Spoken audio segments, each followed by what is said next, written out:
Remember the time you fell off your bike or bumped your head on a sharp corner? Childhood injuries are things we'd often like to forget, but our bodies often carry the memories in the form of scars. So what are these unwanted souvenirs, and why do we keep them for so long after that unintended vacation to the emergency room? The most common place we see scars are on our skin, a patch that looks slightly different from the normal skin around it. Often this is considered an unfortunate disfigurement, while other times, deliberate scarification has been used in both traditional and modern cultures to mark a rite of passage, or simply for aesthetic decoration. But the difference isn't only cosmetic. When we look at healthy skin tissue under a microscope, we see the cells that perform various functions connected by an extracellular matrix, or ECM.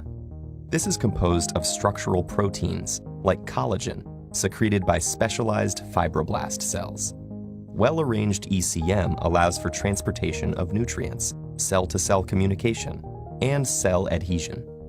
But when a deep wound occurs, this arrangement is disrupted.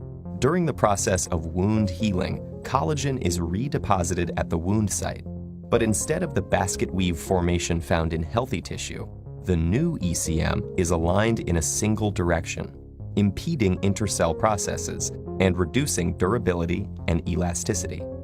To make matters worse, the healed tissue contains a higher proportion of ECM than before, reducing its overall function.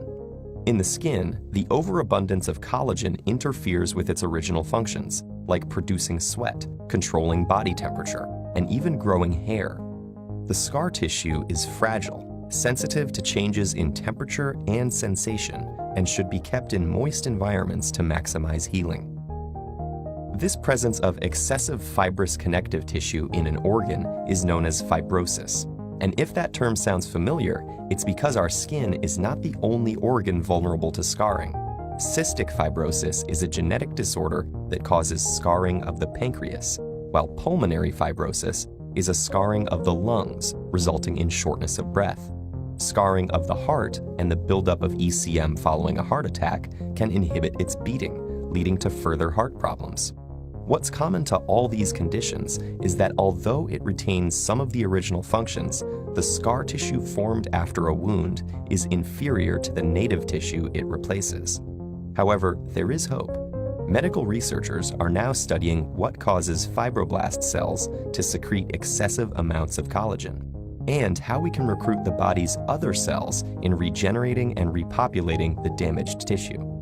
By learning how to better control wound healing and the formation of scar tissue, we can utilize the multi-billion-dollar budgets currently used to address the aftermath of wounding in a much more efficient manner and help millions of people live better and healthier lives. But until then, at least some of our scars can help us remember to avoid the sorts of things that cause them.